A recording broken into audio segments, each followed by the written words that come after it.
La última vez concluimos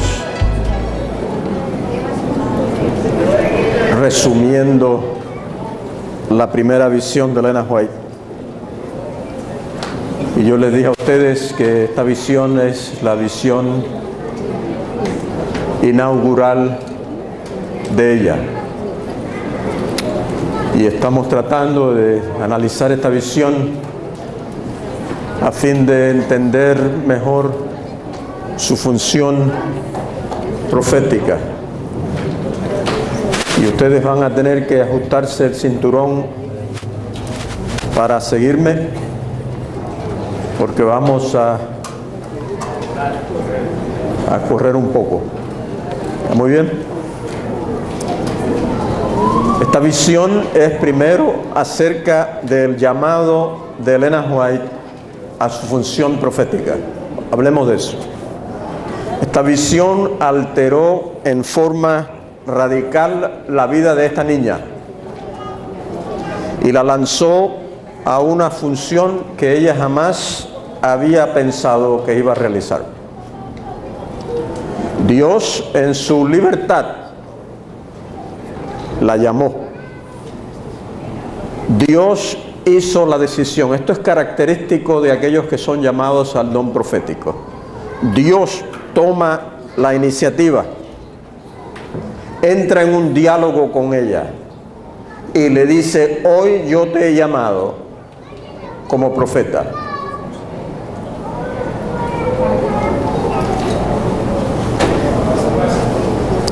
En la Biblia hay varios casos en que el profeta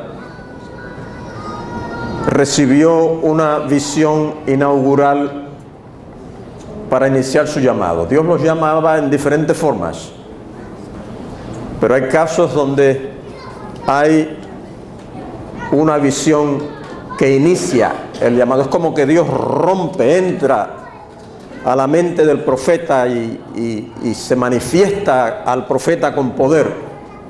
Y esto es lo que usted tiene en el caso particularmente de Ezequiel. De pronto él deja de ser Ezequiel y se convierte en Ezequiel el profeta, cuando de pronto ve ante sí lo que nadie ve, un viento fuerte que viene, y en el medio del torbellino ve una carroza, y en esa carroza ve a Dios sentado en su trono. Impresionante. Isaías se le abre la puerta al templo y ve el templo lleno con la parte inferior del vestido de Dios, y el resto de Dios se extiende hasta los cielos. Y así se inicia el ministerio profético de estos individuos. Y la visión de Ezequiel y la de Isaías también era una visión también programática y paradigmática. Esa visión, si usted la analiza, define el ministerio de él y va a resumir lo que en el resto del libro usted va a encontrar. Maravilloso. Elena White dice acerca de esa experiencia que ella tuvo: mientras estaba orando en el altar de la familia, el Espíritu Santo cayó sobre mí. Terminología bíblica. Ella en otro lugar dice: cayó sobre mí como yo nunca antes había recibido al Espíritu Santo en mi experiencia cristiana. Es algo nuevo. El profeta experimenta algo nuevo que nunca antes había sentido, que nunca antes había tenido. Y entonces ella cuenta la visión, y al final de la visión ella describe un diálogo que tuvo con Jesús. Y ella le dice a Jesús: a mí me gustaría comer del fruto o de los frutos que están en la mesa. Y Jesús, me imagino yo, con una sonrisa le dice: no puedes, tienes que esperar. ¿Por qué razón tenía que esperar? Ahí viene el llamado y ahí viene la comisión. Él le dice a ella: yo hoy te he escogido para ser mi profeta. Y le dice, ella en la visión dice, Jesús me dijo, debes regresar a la tierra de nuevo y contarle a otros lo que yo te he revelado. Llamado y comisión, inseparable, lo uno inseparable de lo otro.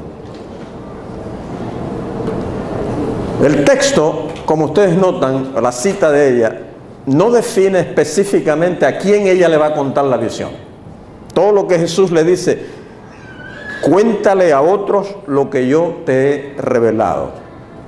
Y nosotros como adventistas hemos siempre asumido que ella, su don profético, se iba a restringir a la iglesia adventista. Pero en ningún lugar en sus escritos, la señora White dice que ella fue llamada para ser profetisa únicamente de este movimiento. Ve y cuéntale a otros. Ahí está la comisión. Cuéntale a otro qué, lo que yo te he revelado. Esto define la comisión de Elena White. Ella se ha convertido en una mensajera. Y no debe sorprendernos eso, porque cuando el profeta, cuando un individuo era escogido por Dios, llamado por Dios para ser profeta, inmediatamente se convertía en un mensajero del Señor. De hecho, ese es el título por excelencia de los profetas en el Antiguo Testamento. Mensajeros del Señor. Y por eso usan lo que nosotros en el Antiguo Testamento llamamos la fórmula de mensajero, que ustedes la leen constantemente. El profeta recibe una revelación de Dios y luego se para delante del pueblo y ¿qué le dice? Así ha dicho Jehová. Mensajero, eso es todo lo que es. Mensajero, el vocero de Dios. Y va y le cuenta a otros lo que Dios le ha revelado al individuo. La comisión de Elena White indica que ella era una mensajera y que había recibido de Dios información privilegiada. No todo el mundo tenía acceso a ella, a esa información. Y ahora ella como mensajera tiene la autoridad de ir y entregarla. La autoridad del profeta era única. Si ustedes miran a los líderes de Israel, ustedes se van a dar cuenta que ellos tenían autoridad. Y esta mañana, en estos días, se estaba hablando, Pastor Herrero, ha estado hablando precisamente del elemento de autoridad. Y sería interesante explorar cómo esa autoridad nos llega a nosotros. Pero en el caso de Israel, los líderes de Israel tenían autoridad, pero era una autoridad institucional. El rey era la autoridad máxima, ¿no es cierto? ¿De dónde venía esa autoridad? Bueno, venía de una dinastía. Dios escogió al rey David y la dinastía de él, de ahí van a venir los siguientes reyes y heredan la autoridad real porque proceden del rey David. Institucional. Los sacerdotes, la misma cosa. Dios escogió a Aarón y ahora los descendientes de Aarón son automáticamente sacerdotes o levitas. Esta es una autoridad que el individuo recibe porque hay una institución a la cual o en la cual él o ella se ha formado y funciona con esa autoridad. Pero cuando usted se encuentra con el profeta, está en otro ambiente. La autoridad del profeta no es institucional. No es una autoridad que el rey le da, no es una autoridad que el sacerdote le da, es una autoridad que le viene directamente de Dios. Directamente de Dios. Dios le dice, tú eres mi profeta. Y eso es suficiente. Y nosotros, no sabiendo cómo referirnos a ese tipo de autoridad, la llamamos autoridad profética. Autoridad profética es que le llamamos. porque no necesita ser validada por el rey o por el sacerdote. Nunca necesitó ser validada por los líderes de la iglesia adventista, en el caso de Elena White. Nunca aceptó ordenación. Ella dijo bien claro en Portland: el Señor me ordenó como su mensajera. Autoridad divina, ninguna mano humana puesta sobre ella. ¿Por qué? Porque ella tenía que responderle, al igual que los profetas de la Biblia, únicamente le respondía ella a ¿quién? A Dios. No era la junta de la Asociación General, era Dios que le respondía. Y esa era la situación con los profetas. Ellos le respondían a Dios. Así que esa falta de autoridad institucional hacía al profeta meterse en dificultades. Porque la efectividad del ministerio del profeta dependía de que la gente dijera: ese es un profeta, es una profetisa. Y si la gente no creía eso, pues el pobre profeta iba a tener dificultades. Y en la Biblia, en el Antiguo Testamento, usted encuentra una serie de conflictos constantes entre el profeta, el rey y los sacerdotes. ¿Por qué? Porque no querían reconocer la autoridad divina, la autoridad profética de esta persona. Pero esa visión inaugural era era extremadamente importante para la persona, para el profeta, porque él o ella sí sabían que el Señor los había llamado. Ellos lo sabían, no importa lo que la gente dijera, ellos lo sabían. Claro, la cosa le iba mejor al profeta si el rey decía: en verdad, esta persona fue llamada por Dios y comisionada por Dios para funcionar como profeta. Y había apoyo en algunos profetas. Esto sucedió, por lo menos al principio, en el caso de Isaías. El profeta Ezequías y otros reconocieron que este era un profeta de Dios. Después vino otro que no, y dijo no. El conflicto con los profetas en el Antiguo Testamento y en la iglesia adventista es un conflicto de estar dispuestos a reconocer que Dios llamó y comisionó a esta persona para funcionar como profeta. Y si eso no se acepta, pues la autoridad de esa persona también se rechaza. Muy bien, ya hemos hablado brevemente del llamado y la comisión. Yo quiero que hablemos ahora de la visión, del propósito de la visión. ¿Cuál es el propósito de esta visión? Y yo les voy a sugerir a ustedes que esta visión hay que analizarla desde dos ángulos. Desde el ángulo de los que recibieron la visión, los individuos que escucharon la visión, desde esa perspectiva. Pero que también hay que analizarla desde la perspectiva de Dios, desde la intención que Dios tenía. Hay una intención para los que escuchan la visión. Hay una intención que Dios tiene. Yo quiero que me sigan con esto. Si preguntamos cuál era el propósito de esa visión, y usted la lee, el propósito que inmediatamente surge, sale a la superficie, el visible, el que no hay que hacer mucho esfuerzo para verlo, es bien sencillo. Esta visión tenía como propósito animar aquellos que estaban desorientados, afligidos, chasqueados, que habían creído que en 1844 sucedió algo maravilloso y que ahora concluyen que no era verdad, que fue un fracaso, y que se preguntan ¿dónde está Dios? Y están desanimados. Así que la visión viene para enfatizar que Dios está con ellos. Y si algún día usted quiere dar un seminario sobre esa visión, no pase por alto algo extremadamente importante en esa visión. Esa visión es fundamentalmente acerca de Jesús. Elena White y Jesús desarrollaron una intimidad a través de su ministerio maravilloso. Y usted lo ve claramente en los libros y artículos que ella escribió sobre Jesús. Deseado de toda la gente, un libro maravilloso. ¿Por qué?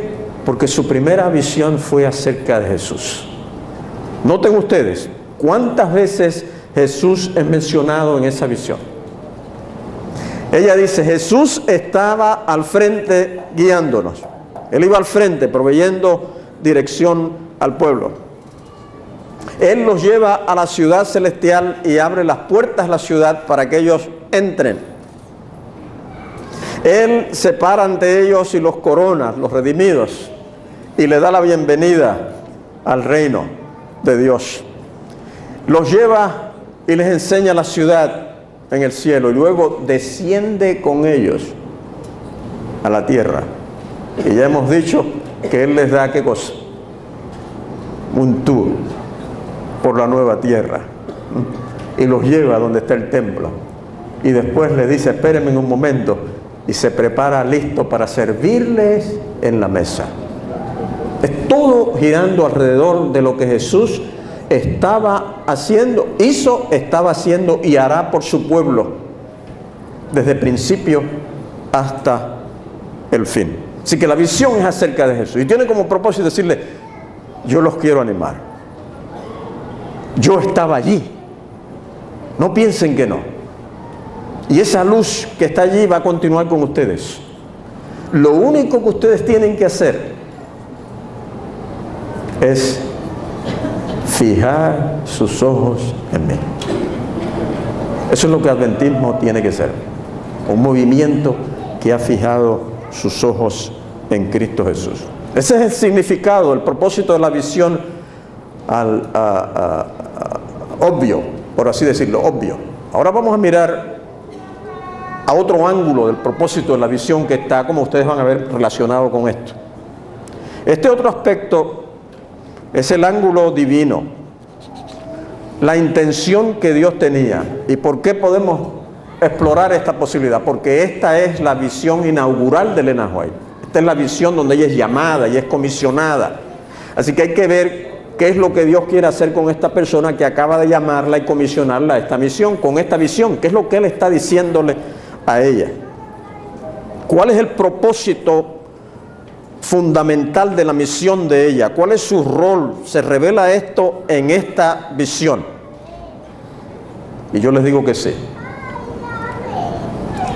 Esta visión está revelándole a Elena White y a su pueblo el plan de Dios para su pueblo dentro de la historia de su pueblo. Síganme. Lo que usted tiene ahí es un fragmento de historia.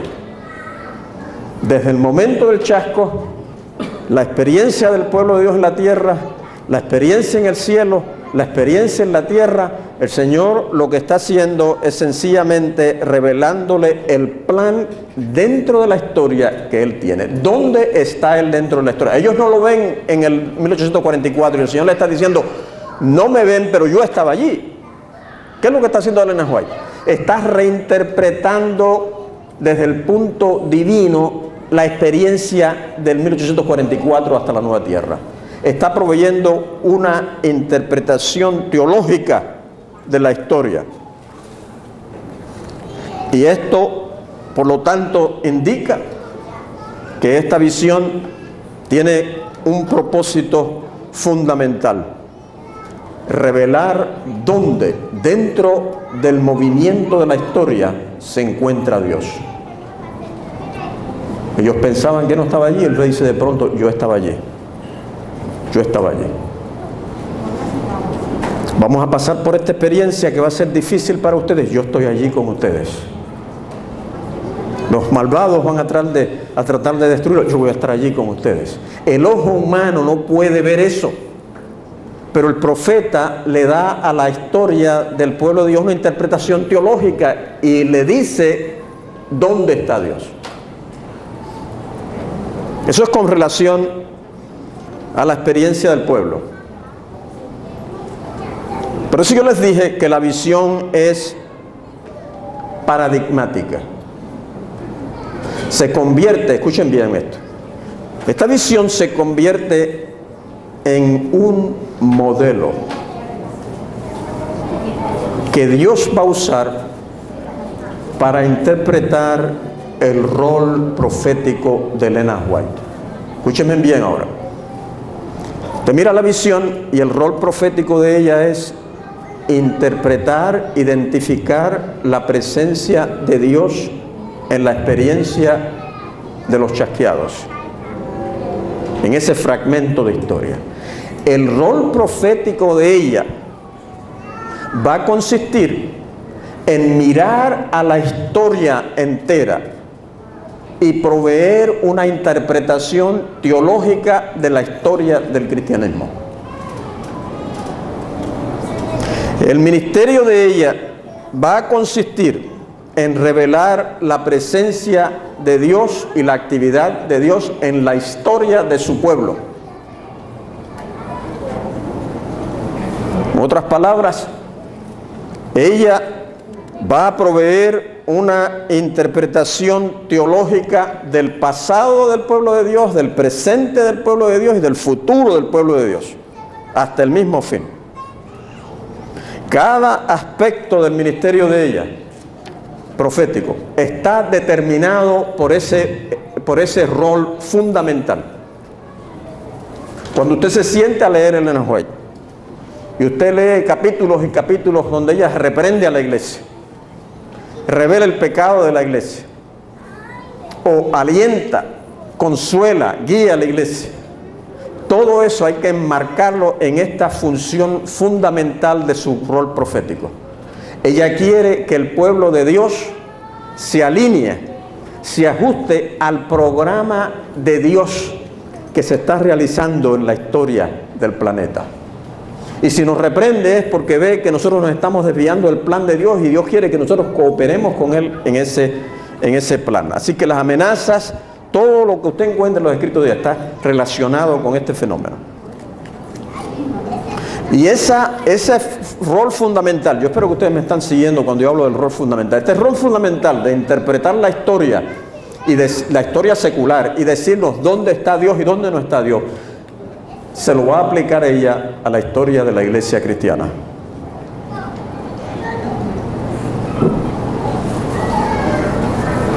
Ella en sus escritos provee una interpretación teológica a la historia del cristianismo y por lo tanto su mensaje es un mensaje para el mundo cristiano, no solamente para la iglesia adventista. Ella le proveyó una interpretación cristiana al cristianismo sin paralelo en la literatura cristiana.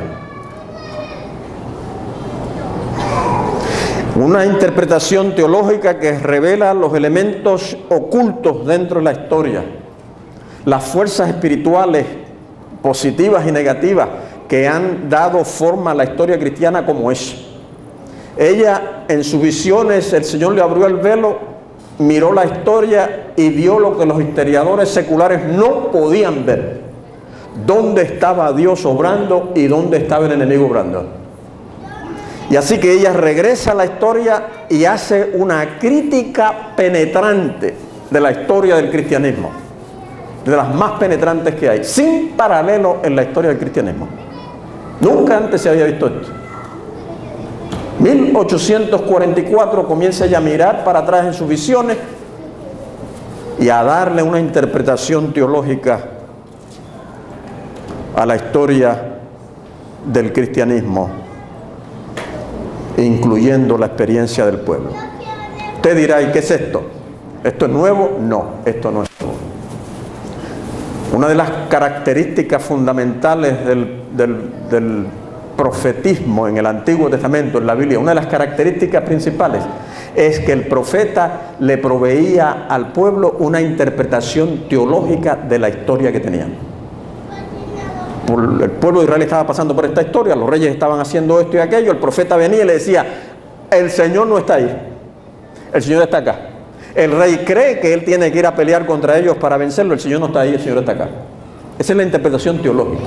Es el ver dónde Dios estaba y diciendo, el Señor estaba guiando aquí, ellos estaban yendo por allá.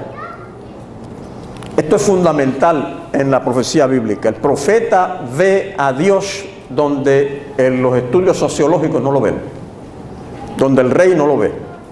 Y por lo tanto el profeta tenía que ir donde el rey y decirle a David: David, había un hombre que tenía muchas ovejitas y había otro que tenía una sola. Y él fue y se la quitó y lo mató. Es decir, David podía pensar que Dios en su providencia le proveyó a esta dama, pero que viene el profeta y le dice: yo no estaba allí. Tú tienes una interpretación histórica incorrecta. Yo no estaba allí. Y eso es lo que Elena White está haciendo. Si ustedes quieren un caso mucho más, quizás más importante en el Antiguo Testamento, tomen la experiencia de Israel en el exilio. Nabucodonosor vino, se llevó a Israel al exilio, destruyó la ciudad y destruyó el templo. Y dejó al pueblo de Israel en una desorientación no política, eso era lo menos importante, en una desorientación espiritual, teológica. Preguntándose los israelitas: ¿cómo es posible que Jehová, que nos sacó de Egipto, permita que Nabucodonosor venga, destruya el templo, nos destruya a nosotros y nos esparza por todo el imperio? ¿Dónde estaba Dios? Y Nabucodonosor, lleno de orgullo, decía: mis dioses lo hicieron. ¿Ustedes me están escuchando? Dos formas de interpretar la historia. Y el profeta viene y dice: ¿qué cosa? Los dioses de él no lo hicieron. Eso es lo que él cree. Ustedes se fueron en exilio, les voy a contar por qué. Y entonces escriben el libro de Crónicas, que tiene como propósito explicar por qué el exilio. Miren lo que pasó. Y le traza la historia de los reyes de Israel, la corrupción que hubo, y cómo trataron el templo de Dios y lo contaminaron y lo arruinaron. Y entonces el Señor le dice: ustedes están equivocados. No fue que Nabucodonosor vino y lo sacó a ustedes de mi mano, es que yo lo llamé a él. De hecho, hay uno de los profetas dice que él le pitó al rey de Israel. Y entonces tomó al pueblo de Israel, lo puso en sus manos y se lo dio a él. ¿Ustedes me están entendiendo lo que estamos hablando de una interpretación teológica? Nabucodonosor piensa que es su ejército, que es muy poderoso. Los israelitas piensan que es una injusticia de Dios. Y Dios aparece y le da al profeta, le abre el escenario de la historia y le da una interpretación teológica y le dice: no, ustedes están todos equivocados. Es el pecado de ustedes. Miren lo que ustedes estuvieron haciendo. Y después le dice a Nabucodonosor: ¿tú crees que tú eres poderoso? Para ti yo tengo algo que viene ya mismo. Tú no me quitaste a mi pueblo, tú no me quitaste el templo, yo te lo entregué. Esa es interpretación teológica. Y lo que yo les estoy diciendo es que ese es el rol de Elena White. Y es idéntico al rol de los profetas bíblicos. Así que hay antecedentes bíblicos para esto. Y si usted va al Nuevo Testamento, usted va a encontrar la última, escuchen bien, la última interpretación teológica de la historia está en el Nuevo Testamento. El libro de Lucas. Los 2 volúmenes de Lucas, el Evangelio y Hechos de los Apóstoles. Lucas traza la historia del cristianismo desde el nacimiento de Jesús hasta ¿cuándo? Hasta que el Evangelio llega a Roma. Él cuenta la historia de la iglesia y la relaciona con la historia secular. Los reyes que reinaban, los gobernadores de Galilea, de Israel, los emperadores, relaciona todo. Y donde los seres humanos ven fuerzas sociológicas de causa y efecto, el Señor le muestra a Lucas su mano. El niño que nace, que el rey trata de matar, no es un niño cualquiera, es el Hijo de Dios. El que murió en la cruz del Calvario no fue porque los judíos lo acusaron de rebelarse contra Roma y los romanos vinieron y lo mataron. No, eso es lo que ven los humanos. Él le dice, pero cuando el Señor me habló el telón, yo le di una interpretación teológica, Él me dijo lo que verdaderamente estaba pasando. El que murió allí fue su Hijo, por medio del cual tenemos perdón de pecado. Y este movimiento que se lanza, el movimiento mesiánico, por así decirlo, de los discípulos, en esa misión, no es un grupo de individuos que están ebrios, porque la gente los miró y ¿qué dijeron? Causa y efecto, solamente un ebrio actúa de esa manera. Y al leer Lucas la historia a través de los ojos de Dios por inspiración, él dice, no, ese es el Espíritu de Dios que descendió con poder y capacitó a la iglesia para eso. Y el libro de Apocalipsis muestra en forma definitiva el interés de Dios en la historia de su pueblo. Por anticipado, Él trató, por medio de las profecías apocalípticas, de decirle al pueblo de Él dónde Él iba a estar. Les contó de la apostasía que venía y les dijo, yo voy a estar aquí, esto va a pasar, pero yo no estoy allí.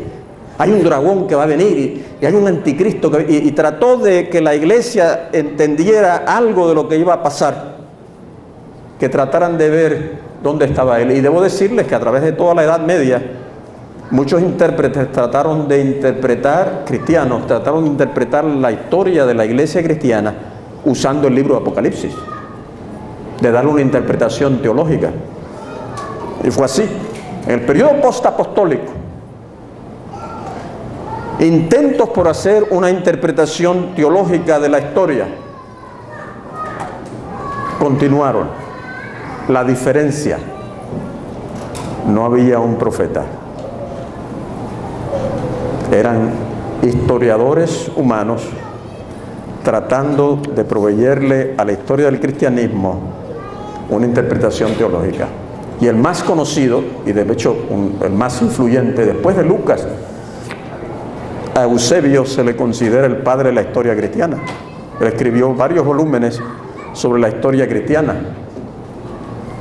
Y él discute en estos volúmenes la unidad de la iglesia. Él trata de trabajar con analizar la herejía que había en la iglesia, que estaba entrando a la iglesia, la persecución de la iglesia, y él trata de demostrar cómo la iglesia se mantuvo siempre unida, progresando. Llega hasta el edicto de Milán, cuando el Imperio Romano le da libertad de culto al cristianismo. Y lo que él hizo, de hecho, él fue un gran admirador de Constantino. Lo que él hizo fue que trató de usar el modelo de Lucas, pero fue mucho más allá de Lucas sin ser profeta. Él concluyó que Dios en su providencia había estado guiando la historia secular y la historia cristiana, y las dos habían convergido en la unión del Estado y de la iglesia. ¿Me están entendiendo? Eso es lo que él ve, ¿no? Él no es profeta, él ve eso y dice, bueno, si el Estado está ahora dándole libertad a la iglesia, eso quiere decir que Dios estuvo guiando la historia del Imperio Romano para llegar aquí y ha estado guiando la historia del cristianismo para estar aquí. Así que la unión de iglesia y Estado, él la interpreta como ¿qué? Un acto providencial. ¿Cuán equivocado? No había profeta. Y una vez que Constantino se hace cristiano, la iglesia pierde urgencia y considera que está controlada por la providencia divina, hasta que el Imperio Romano cayó. Si algo sacudió a los cristianos, fue la caída del Imperio Romano. Los paganos comenzaron a escribir contra los cristianos, porque cuando cae un imperio que por siglos ha existido, tan poderoso, la primera pregunta que el ser humano se hace es ¿cuál? ¿Por qué se cayó el Imperio Romano? Y los paganos tienen una respuesta inmediata: el cristianismo es el culpable. Porque antes de que nosotros nos hiciéramos cristianos, el imperio era poderoso y fuerte. Cuando el imperio aceptó el cristianismo, se vino abajo, se cayó en pedazos. Una forma de ver, ¿de qué? De leer la historia. Y ¿saben lo sorprendente? Los cristianos no sabían cómo explicar ese fenómeno.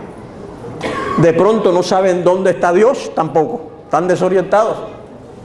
Y hay que darle mérito a Agustín. Agustín dijo, mire señores, esa pregunta de por qué se cayó el romano es irrelevante. El Imperio Romano está controlado por las leyes seculares de la sociología. Los imperios caen, suben y bajan. Lo que le ha pasado al Imperio Romano no es nada que tenga que ver con nosotros los cristianos. Esto es que es así. Y él separó la historia religiosa de la iglesia de la historia secular, la separó. Y tiene el famoso volumen La ciudad de Dios, donde él establece una nueva filosofía de historia. Y la separó completamente. Pero eso no sirvió. Aunque influyó tremendamente en muchos círculos, finalmente, yo les estoy contando esto a ustedes porque yo lo estoy llevando a algún lugar, ¿ok? Así que no se me duerman. Yo lo estoy llevando a ustedes a un lugar.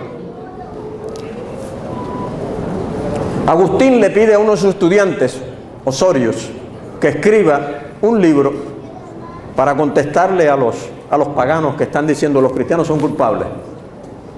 Y Osorius escribe un libro. Pero es interesante que Osorius regresa a la literatura apocalíptica para explicarlo. Y él dice, aquí lo que ha pasado es lo que estaba predicho en Daniel 7. Ahora él comienza a recurrir a información bíblica para tratar de entender dónde está Dios. Y él dice, bueno, Roma representa el cuarto imperio de la visión de Daniel 7. Y lo próximo que viene es el anticristo. La apocalíptica. Cuando la iglesia se ajustaba a la apocalíptica genuinamente, podía discernir un poco de dónde estaba Dios. Pero debo decirle que la posición de Eusebio, de que la historia secular y la historia religiosa se conjugan providencialmente, fue la que finalmente prevaleció durante la Edad Media. Y así vino a la existencia el Santo Imperio Romano. Así fue que vino. Con este entendimiento, esta convicción de que la historia providencialmente ha sido guiada por Dios para combinar la historia secular y la historia religiosa, el poder civil y el poder religioso, que Dios estaba guiando todo eso. Y así el papado reclamó, aseveró, asegurar tener la verdadera interpretación teológica de la historia y la impuso a la fuerza donde iba. Llegaron los reformadores, y le dijeron al catolicismo, tu interpretación teológica de la historia está mal. La historia del cristianismo no es lo que ustedes dicen. La historia del cristianismo lo que revela, dijeron los reformadores, es que la iglesia se ha corrompido, que la iglesia ha apostatado. Eso es cuando nosotros miramos a la historia del cristianismo lo que vemos. Y abrieron así la puerta para una interpretación distinta de la historia del cristianismo. Tristemente, después de los reformadores, en lo que se conoce como el modernismo, racionalismo, se desarrollaron métodos científicos para estudiar la historia. Y estos métodos científicos, por naturaleza, excluyen a Dios de la historia. La historia es aquello que puede ser certificado, asegurado con evidencia. Dios no puede ser evidenciado. Por lo tanto, ellos eliminaron a Dios de la historia y eliminaron así la idea y la doctrina de la providencia divina. La doctrina de la providencia divina cayó en crisis después del iluminismo, con el movimiento racionalista. Eso desapareció de la historia y ese enfoque a la historia fue aceptado por los protestantes. El cristianismo había llegado a un estado de desorientación extremadamente seria, de confusión. No sabían dónde estaba Dios dentro del cristianismo.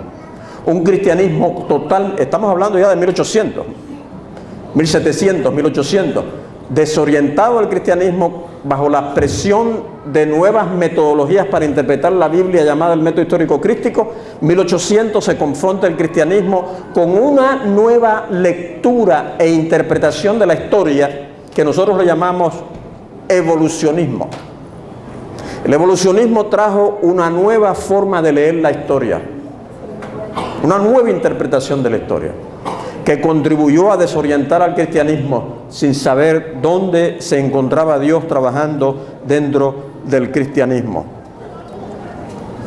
Nadie sabía dónde estaba Dios involucrado, dónde iba a estar involucrado y dónde estaría involucrado. Lo que hacía falta era una voz profética. Y en esta mañana yo les sugiero a ustedes que el Señor salió de su silencio y en Elena White le proveyó al cristianismo la voz que necesitaba. Ella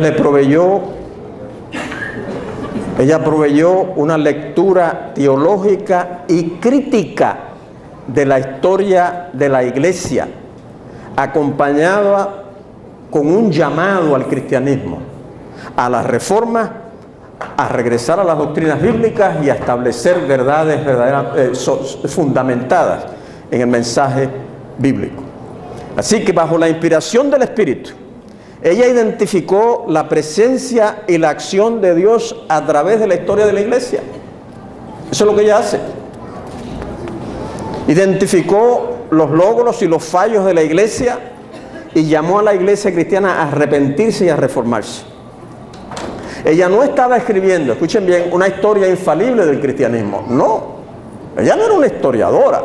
Ella no estaba escribiendo una historia infalible del cristianismo. Ella estaba proveyendo una crítica a la interpretación de la historia del cristianismo. Estaba proveyendo una forma, la forma en que Dios veía la historia. Y así, le voy a dar varios ejemplos. Por ejemplo, la unión de iglesia y Estado, que desde un poco después de Eusebio, durante toda la Edad Media, se consideraba como un acto providencial. Lo primero que ella dice, ¿qué cosa? Dios no estaba allí. ¿Dónde está Dios?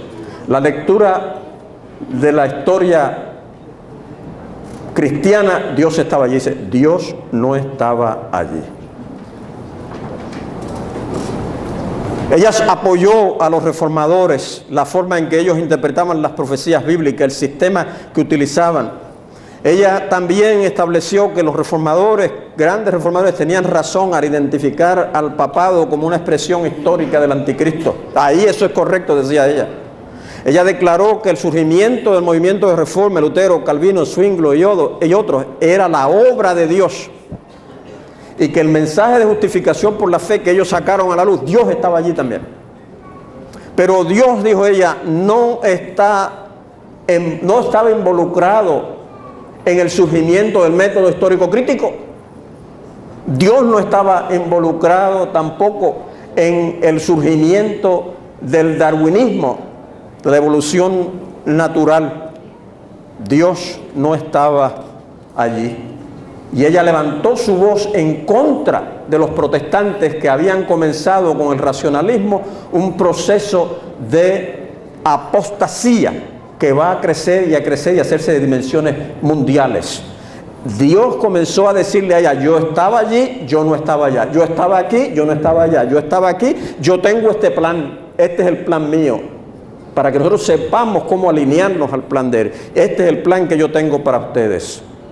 Después de casi 2000 años de historia de iglesia, Dios salió del silencio y le habló al mundo cristiano en un intento por ponerle fin a interpretaciones teológicas de la historia forjadas por la sabiduría humana.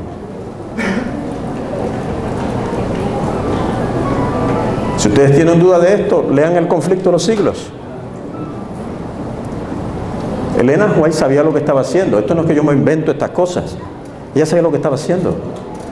Ella le dijo a la iglesia: mis libros tienen que ir alrededor del mundo. Y el Señor comenzó a empujarla a ella para que terminara El conflicto de los siglos. Decir: apresúrate, ese libro tiene que ir allá. Y ella estableció claramente que ese libro no era solamente para los adventistas, era para el planeta entero, que había que hacerlo llegar a todas partes. Y en ese libro en particular es que ella le da una interpretación teológica a la historia del cristianismo. Ella analiza movimientos filosóficos y establece: Dios no estaba ahí, o Dios estaba allá. Ella establece movimientos políticos de las naciones y establece: Dios estaba allí, Dios no estaba allá. Es un vistazo crítico, analítico de la historia del cristianismo que nosotros no hemos analizado debidamente y que es tiempo que comencemos a analizarlo.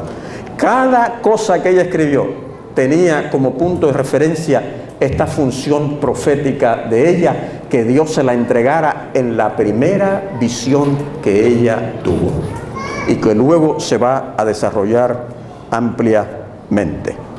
Pero como profetisa, ella hizo algo aún mucho más grande.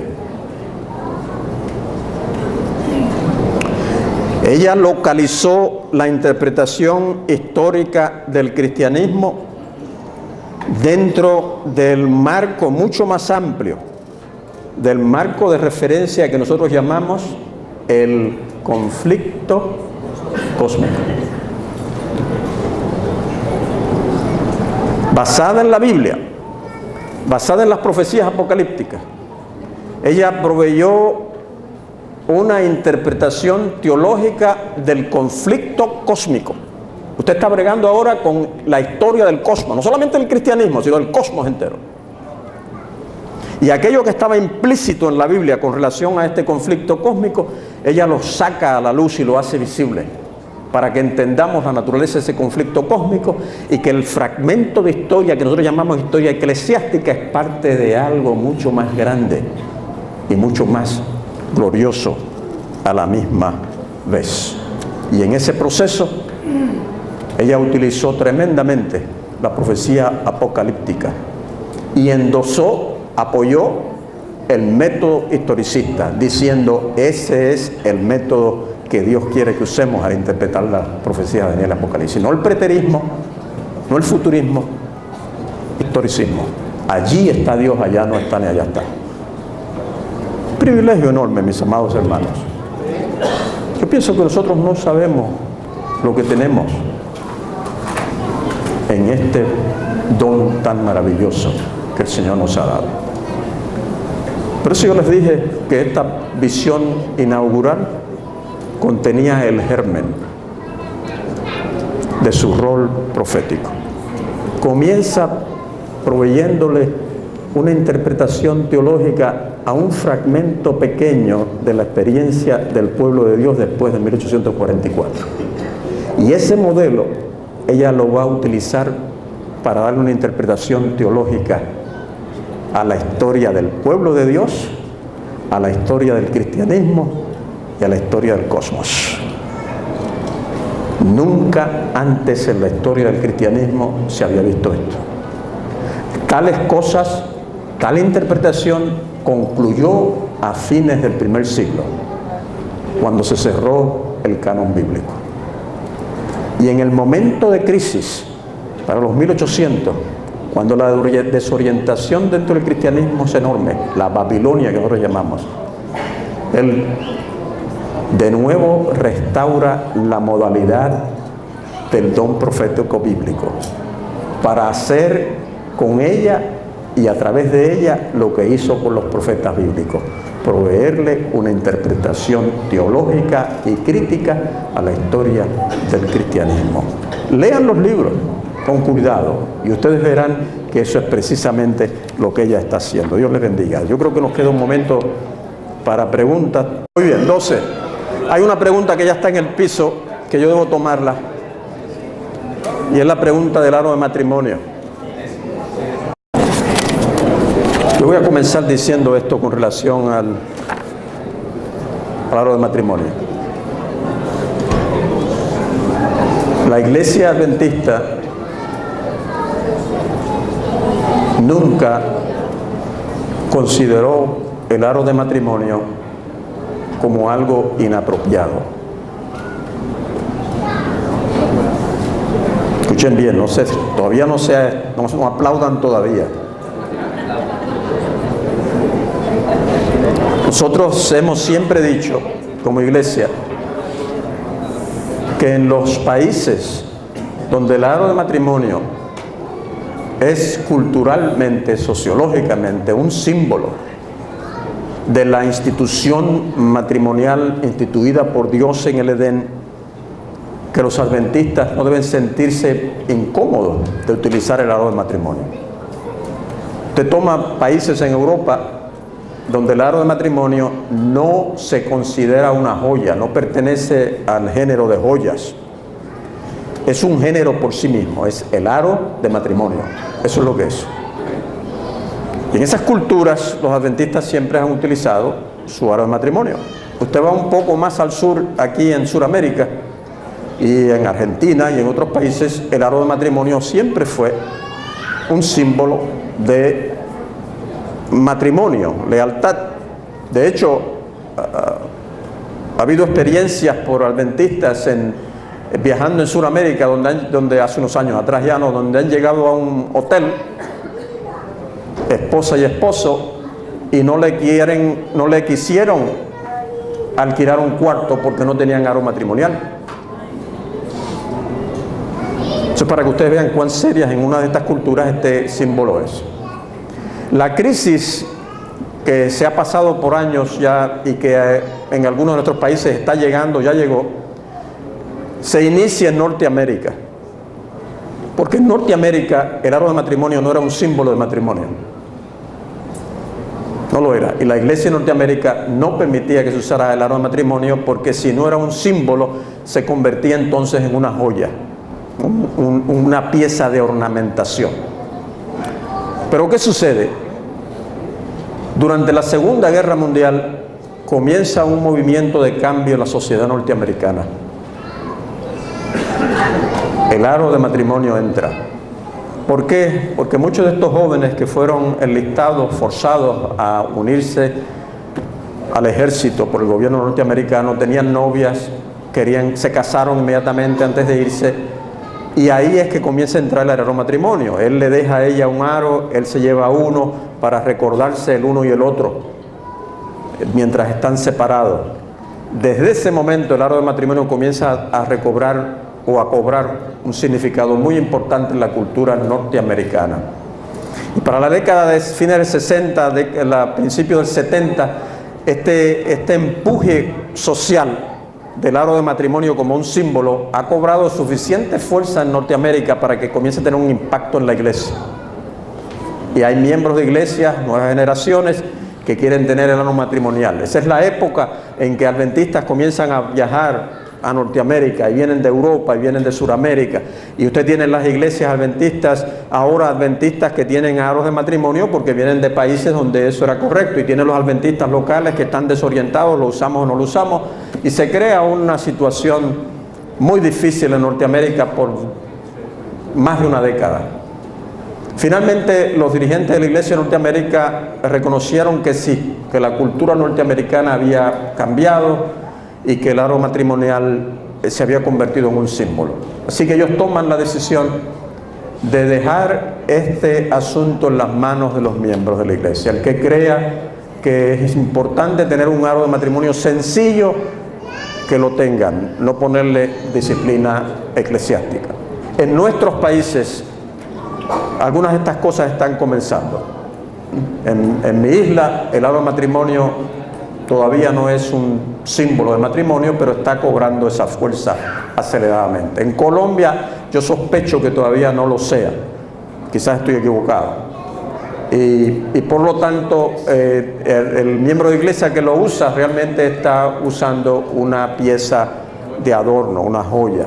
Y en esos casos la iglesia todavía retiene su posición de que en lugares donde el aro de matrimonio no es un símbolo, se convierte en una joya y por lo tanto queda contra la posición bíblica. Podemos hablar muchísimo de esto, pero yo supongo que esto es suficiente, no sé. Muy bien, preguntas. Aquí la primera mano que se levantó fue aquí, así que voy a tomarla. Guarden silencio porque hay que escuchar la pregunta, y si usted está hablando allá detrás, no va a escuchar la pregunta. Yo voy a poner el micrófono aquí al compañero para que haga la pregunta. De una fuente no confiable, un documento por allí, hablaba de el origen del aro matrimonial en el disco solar. Eso complica las raíces del asunto. ¿Ha podido usted encontrar alguna evidencia de cuál fue el origen del aro matrimonial? Realmente tiene que haber un origen, pero yo estudiándolo no lo encontré. No lo encontré. Hay muchas teorías de que el sol y de que no hay evidencia para eso. El aro, las primeras evidencias de un aro, aparecen en Egipto. Y se hizo de oro, de plata, para pagarle a los trabajadores. Como ustedes, si ustedes han leído el libro mío, ustedes recordarán que las piezas de joya a menudo en el mundo antiguo tenían un peso estandarizado, de manera que cuando usted la ponía, el que le estaba vendiendo la mercancía no tenía ni que pesarla, la miraba y decía: esto pesa tantos gramos de plata, eso te sirve para comprar esto y aquello. Usted era plata, era la plata, no era para adornarse que la gente las tenía porque tenía un peso estándar y se convertía en un medio de intercambio. En Egipto se comenzaron a hacer anillos de oro para pagarle a la gente. De ahí fue un paso ponérselo en los dedos. Y usted iba a comprar, se ponía los aros en los dedos y salía lleno de oro, y cuando regresaba no tenía nada, pero venía con un montón de paquetes. Porque ¿qué hizo? Usó la plata para comprar. Las ideas que hay sobre el origen del aro, usted no las puede confiar. Posible que alguno de ustedes sepa cómo se originó. Yo no pude encontrarlo. Y supongo que si paso más tiempo investigando podría encontrarlo, pero no lo encontré. Muy bien. La siguiente pregunta: ¿qué desierto hay sobre la ley? ¿Qué desierto hay en la posible ley dominical para el 2012? Absolutamente nada. Hasta donde nosotros sepamos, no hay absolutamente nada de esto en el Senado o en la legislatura norteamericana. No hay, que sepamos, no hay nada de esto. Hay individuos que crean historias. Hay un individuo en Estados Unidos que crea historias de la nada. Y el Departamento de Libertad Religiosa de Estados Unidos, de la Asociación General, se ha comunicado con este individuo varias veces. Y él se ha excusado y demás, pero después al poco tiempo vuelve a lanzar ideas de que el Papa se reunió privadamente con George Bush y están coordinando. Nada de eso es verdad. Usted no puede creer todo lo que está en la internet. ¿Está bien? Muy bien. Se me acabó el tiempo, yo supongo. No, hay otros que tienen que hablar también. Termino diciendo esto. No sé si tengo... ¿Hay una pregunta más? Es que algunas parejas me han pedido, no adventistas, me han pedido que las case con niños. ¿Se puede o no se puede? La pregunta aquí es: algunas personas, parejas no adventistas, han pedido que yo oficie en su matrimonio usando anillos. Mi sugerencia para ustedes es que consulten con la administración de la iglesia. Usted no puede irse solo. Escúcheme bien. Usted no puede irse solo en estas cosas. Si usted, escúcheme esto, la iglesia, se me alborotó el gallinero de nuevo. La iglesia adventista hasta ahora no ha permitido que se use la ceremonia de intercambios de anillo matrimonial aún entre los adventistas. Así que yo tendría serias dudas en que lo hagamos con parejas no adventistas, pero cada país tiene sus formas de analizar situaciones y yo soy de los que creo que en el consejo hay sabiduría. Si usted tiene dudas, ¿lo hago o no lo hago? Haga lo que hacía el filósofo griego. Ante la duda, detente y ve y pide opinión de obreros de experiencia, administradores que te ayuden a tomar una decisión sobre qué hacer o no hacer. Tenía el concepto de que los escritos de Elena de White, los testimonios, son solo para la iglesia. Ahora usted nos ha explicado que hay una interpretación. ¿Cuánto de esos testimonios, qué libros, qué mensajes podemos compartir al mundo y cuáles son exclusivos para la iglesia? Ustedes recuerdan que yo le dije que ella tiene mucho material dirigido a la iglesia, de disciplina, de consuelo, de guía. Eso es para la iglesia. Pero yo les estoy diciendo que ese material que usted lee dirigido a la iglesia, para edificar la iglesia, tiene que ser interpretado dentro del marco que yo les he provisto, de que su don profético es una reinterpretación teológica de la historia. Porque esos consejos para la iglesia lo que nos tienen como propósito decirnos a nosotros, esta es la forma en que tú te alineas al programa divino que se está desarrollando dentro de la historia. Si tú eres una persona que no estás orando, que no estás dedicando tiempo al Señor, el estudio de la Biblia, tú no vas a poder participar de la forma en que Dios va a obrar en la historia y vas a ser engañado dentro del engaño. Esa es la forma en que yo lo estoy viendo. Todo, a mi modo de ver, gira alrededor de esta interpretación. Algunos de esos consejos son directamente para nosotros sobre cómo alinearnos, otros son para los protestantes que están en apostasía, otros son para los católicos y otros son para el planeta entero. Ha sido un placer estar con ustedes.